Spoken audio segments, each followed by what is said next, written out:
हमारे सभी प्रयास बेकार गए, हमारे पास कोई विकल्प नहीं बचा था, लिहाजा ये चिट्ठी हमें सीजीआई को देनी पड़ी और इस चिट्ठी को हम सार्वजनिक करेंगे, ये भी कहा इन सभी सीनियर जजों ने। समाज समझा जा सकता है कि कितनी गंभीर ये बात है। उन्होंने कहा कि हमने कोशिश की और पिछले 2 महीने से जिस तरह से हालात बने हुए हैं उसके बाद कोई विकल्प हमारे पास नहीं बचा था। आमतौर पर सिटिंग जज प्रेस कॉन्फ्रेंस नहीं किया करते हैं, लेकिन आप समझ सकते हैं कि कितने परेशान और क्या कुछ बात इनके मन में चढ़ रही है। लिहाजा इन्हें पहले सीजीआई से मुलाकात इन्होंने की, अपनी चिट्ठी वहां पर दी और उसके बाद ये भी कहा है कि उस चिट्ठी को जो चीफ जस्टिस ऑफ इंडिया को उन्होंने सौंपी है उसको सार्वजनिक भी करेंगे। उन्होंने कहा कि सब कुछ ठीक नहीं है सुप्रीम कोर्ट के अंदर और पिछले 2 महीने से जो हालात बने हुए हैं, हमारी अंतर आत्मा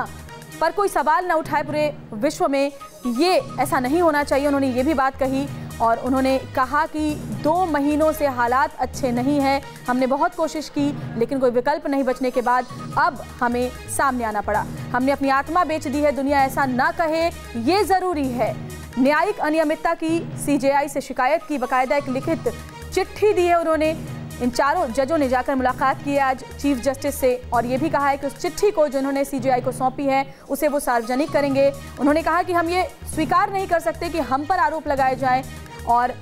इस प्रेस कॉन्फ्रेंस के जरिए बहुत कुछ खुलकर उन्होंने नहीं कहा लेकिन इशारों में बहुत सारी बातें कह दी। उन्होंने कहा कि न्यायपालिका में कभी ऐसा नहीं हुआ और उसकी निष्ठा पर सवाल नहीं उठाया जा सकता था, हमारे पास कोई विकल्प नहीं था। 2 महीनों से हालात ऐसे बने, लिहाजा हमें कदम उठाना पड़ा, हमें सामने आना पड़ा और हम उस चिट्ठी को भी सामने रखेंगे मीडिया के। और हमारे वरिष्ठ सहयोगी अजय कुमार न्यूज़ रूम से हमारे साथ जुड़े हुए, उनके पास चलते हैं। अजय सर, हम नहीं चाहते कि हमारी अंतरात्मा बेच दी गई है, ऐसे सवाल हम पर उठे, क्या मायने हैं ये बोलने के जब इतने सीनियर जज खुद मीडिया के सामने आकर के ये बात कहते हैं, क्या बोला जाए इस पर? इसे अप्रत्याशित माना जा सकता है क्योंकि 4 सुप्रीम कोर्ट के जज जो कि सीनियर मोस्ट जज माने जाते हैं, वो चारों जज ने आज पत्रकारों से बातचीत की है। गौर करने वाली बात यह है कि सुप्रीम कोर्ट का जज या फिर हाई कोर्ट का जज, यहां तक कि डिस्ट्रिक्ट मजिस्ट्रेट भी आमतौर पर पत्रकारों से कभी बातचीत नहीं करता और सुप्रीम कोर्ट के जज तो कभी पत्रकारों से बातचीत करना तो दूर, हाथ मिलाना भी पसंद नहीं करते हैं। ऐसे में सुप्रीम कोर्ट में सेकेंड मोस्ट सीनियर जज जस्टिस चमलेश्वर, उसके साथ साथ जस्टिस लोकूत, जस्टिस जोसेफ और जस्टिस गोगोई, इन चारों ने संवाददाताओं को बुलाकर उनसे बातचीत की। उन्होंने कहा कि पिछले 2 महीने से सुप्रीम कोर्ट के कार्यकाल में जो चीज़ें हो रही हैं वो बिल्कुल सही नहीं है, इससे सुप्रीम कोर्ट की निष्पक्षता पर बहुत बड़ा सवाल खड़ा होता है। सुप्रीम कोर्ट की कार्यप्रणाली पर भी उन्होंने बहुत बड़े सवाल खड़े किए हैं और खास करके चीफ जस्टिस पर यानी कि मुख्य न्यायाधीश पर जो सवाल खड़े किए गए इन 4 सीनियर जजों के द्वारा, ये बताता है कि सुप्रीम कोर्ट में पिछले 2 महीने से सब कुछ ठीक नहीं चल रहा। ये चारों सुप्रीम कोर्ट के जज आज सुबह चीफ जस्टिस से मिलने गए थे। उन्होंने एक मामले पर एक केस के ट्रांसफर पिटीशन को लेकर कि उसकी सुनवाई कौन करेगा, कौन जज और किस बेंच के सामने उस केस को सुना जाएगा, इसे लेकर इन्होंने अपनी आपत्ति दर्ज की थी। और आमतौर पर कोलिजियम में जो सुप्रीम कोर्ट के जज जब कोई बात कहते हैं और ब्रदर जजेस जब कोई बात कहते हैं तो चीफ जस्टिस ऐसा कोई मौका नहीं छोड़ते जब उनकी बातों को न माना जाए। और खास करके जब 4 सीनियर मोस्ट जज अगर किसी बात को सामने रख रहे हैं और उसके बाद भी चीफ जस्टिस बात को ध्यान न दें, इस पर अपनी राय स्पष्ट तौर से रखें कि वो उनसे इत्तेफाक नहीं रखते, ऐसे मामले आज तक हिंदुस्तान में देखने को न के बराबर मिले हैं।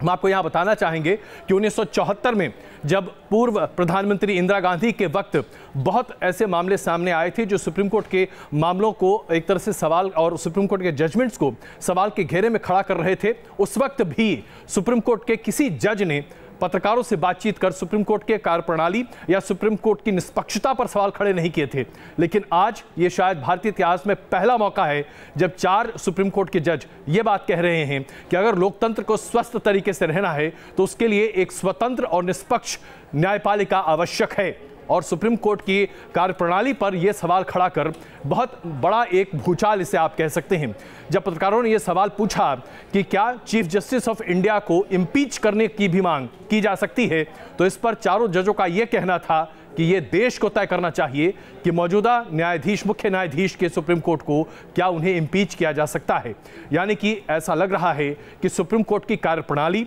सुप्रीम कोर्ट में जिस तरीके से केसों का आवंटन किया जा रहा है और सुप्रीम कोर्ट में जो भ्रष्टाचार की बातें दबे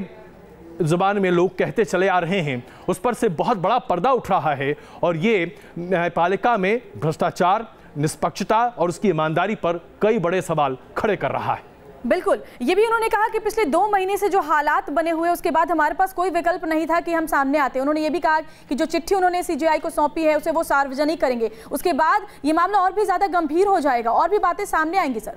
इसमें कोई शक नहीं है कि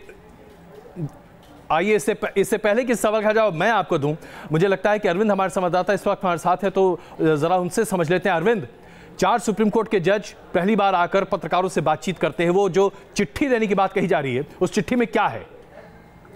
देखिए अजीत जी, साफ तौर पर ये पहली बार हुआ है कि कोलिजियम में, हालांकि डिफरेंसेस पहले भी होते रहे हैं, लेकिन कोलिजियम में चीफ जस्टिस के अलावा जो बाकी 4 सीनियर मोस्ट जज हैं वो पहली बार कोलिजियम के डिफरेंसेस को मीडिया के सामने रख रहे हैं। एक महत्वपूर्ण बात यह कि जजों के अपॉइंटमेंट को लेकर के जो कोलिजियम का फैसला रहा है उसको लेकर जस्टिस चेलेश्वर पहले चीफ जस्टिस के साथ अपनी नाराजगी को जाहिर करते रहे हैं। उन्होंने पहले चीफ जस्टिस को खत भी लिखा था इस बारे में। हालांकि आज जो इश्यू है उसको लेकर उन्होंने ये कहा कि एक पर्टिकुलर मैटर को, जो एक पर्टिकुलर को दिया जाना था उसको नहीं दिया गया सुनने के लिए, किसी और को दिया गया। जब पत्रकारों ने पूछा कि क्या ये सीबीआई के जज लोया की संदिग्ध परिस्थितियों में मौत का मसला है, इस पर जस्टिस चेलेश्वर ने तो कोई सीधा जवाब नहीं दिया। उन्होंने कहा कि आप जस्टिस गोगोई से पूछिए, वो कुछ देर में एक लेटर इश्यू करेंगे। जस्टिस गोगोई से जब पूछा गया कि क्या ये सीबीआई जज लोया की संदिग्ध मौत मसला है, तो जस्टिस गोगोई ने कहा यस। यानी आज जो मामला लगा था जस्टिस अरुण मिश्रा की बेंच के सामने लोया की संदिग्ध मौत का, उस पर इन सीनियर मोस्ट जजों को आपत्ति है कि ये जो एक शेड्यूल होता है उसके मुताबिक तय नहीं किया। तो अरविंद, मैं आपको बीच में रोक रहा हूं, तो यहाँ पर सवाल ये खड़ा होता है कि सीबीआई जज की मृत्यु का जो पूरा मामला है वो मामला दरअसल है क्या और उसमें क्या आरोप लग रहे हैं, इसकी जानकारी दीजिए। देखिए उस मामले में ये याचिका दायर कर ये कहा गया है कि जिन संदिग्ध परिस्थितियों में मौत हुई और जिस तरीके से जज लोया सोहराबुद्दीन के इनकाउंटर की जांच कर रहे थे, उस मामले में बीजेपी के जो मौजूदा अध्यक्ष है वो भी आरोपी है। और ऐसी सूरत में इसके बाद जो सीबीआई के जज बने उन्होंने उनको बरी कर दिया, तो कहीं ना कहीं संदिग्ध परिस्थितियों में मौत हुई है, सही तरीके से राज्य पुलिस जांच नहीं कर पाई है। तो ऐसे में कोर्ट की निगरानी, एक इंडिपेंडेंट जांच इस पूरे मसले की होनी चाहिए। पिछली बार जब ये मामला कोर्ट में आया था तो चीफ जस्टिस ने कहा था कि एक संजीदा इश्यू है और इसको सुना जाएगा। आज ये मामला सुनवाई के लिए लगा था। आज इंचार्ज जो जजों ने प्रेस कॉन्फ्रेंस की, उनका ये कहना है कि आज भी वो इस पर्टिकुलर मैटर के लिए, हालांकि उन्होंने इंडायरेक्टली शुरुआत में कहा कि लेकिन इस के लिए चीफ जस्टिस से मिले और कहा कि जो कुछ हो रहा है वो गलत हो रहा है। तो कहीं ना कहीं बेंच का जो एलोकेशन है, बेंच का जो कहना चाहिए कि किस बेंच को ये मामला दिया जाए सुनने के लिए, उसको लेकर के इन 4 सीनियर मोस्ट जजों को आपत्ति है। इससे पहले एक महत्वपूर्ण बात ये भी रही कि जो एक मेडिकल कॉलेज में स्कैम का मामला जिसमें सवाल उठे थे और ये कहा गया था कि सीनियर मोस्ट शामिल है, उसमें भी जिस तरीके से सुनवाई की उसको लेकर के भी सवाल उठे थे कि आखिर किस तरीके से एक ऐसे मामले को चीफ जस्टिस सुन रहे हैं जिसमें सवाल उन पर भी उठे। बिल्कुल, अब जरा अरविंद इस पर विस्तृत जानकारी हमें इस बात पर चाहिए और हमारे दर्शकों को आप जरा ये समझाइए कि दरअसल जो सीबीआई जज की मृत्यु का मामला जो था उसे लेकर जो सवाल खड़े हो रहे थे उसमें गुजरात सरकार पर, गुजरात पुलिस प्रशासन पर, जांच एजेंसियों पर, तमाम जगहों पर सवाल खड़े हो रहे थे और यह पूरा का पूरा मामला सोहराबुद्दीन से उठता हुआ भारतीय जनता पार्टी के वरिष्ठ नेताओं तक जुड़ रहा था। तो इस पर जानकारी दीजिए कि दरअसल यह पूरा मामला क्या था और किस हालात में जज, जो सीबीआई के जज थे, उनकी मृत्यु हुई थी। देखिए 2014 में सीबीआई के जज थे जो इस मामले की सुनवाई कर रहे थे, सोहराबुद्दीन जज की, जज ब्रजमोहन हरिकृष्ण लोया, उनकी ब्रजगोपाल हरिकृष्ण लोया की संदिग्ध परिस्थिति में मौत हुई थी। सोहराबुद्दीन केस की सुनवाई कर रहे थे। सोहराबुद्दीन केस में जो बीजेपी के मौजूदा अध्यक्ष हैं वो भी आरोपी थे। संदिग्ध परिस्थितियों में मौत के बाद जो दूसरे सीबीआई जज आए उन्होंने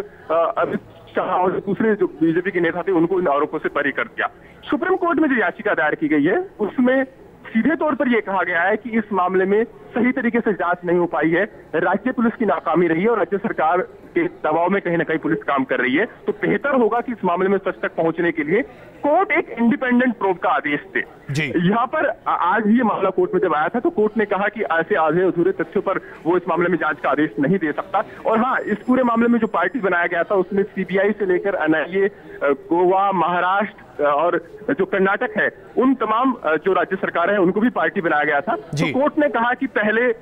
महाराष्ट्र सरकार के जो वकील है उनसे निर्देश लेकर के कोर्ट को अवगत कर रहे हैं, सोमवार को इस मामले की सुनवाई होगी। तो आज जो बहुत कुछ होने की संभावना थी वैसा कुछ सुप्रीम कोर्ट में इस मसले को लेकर के हुआ नहीं। तो यहाँ पर जो इस मामले की सुनवाई जिस बेंच को जानी थी, जो 4 सीनियर मोस्ट जज है ये इशारा किया है कि इन्वेस्टिगेशन बहुत था इस मामले में, उसको सुनना था जी के बजाय ये किसी एक पर्टिकुलर बेंच को दिया गया, जो कि गलत है। और जैसा कि उन्होंने कहा कि पिछले काफी टाइम से वो कोशिश करने की कि वो इस संस्थान की गरिमा और विश्वसनीयता को बनाए रखने के कदम उठाए, लेकिन वो चीफ को कन्विंस करने में नाकामयाब रहे हैं और इसी वजह से उन्होंने लीक से घटकर प्रेस कॉन्फ्रेंस को करने के लिए मजबूर हुए।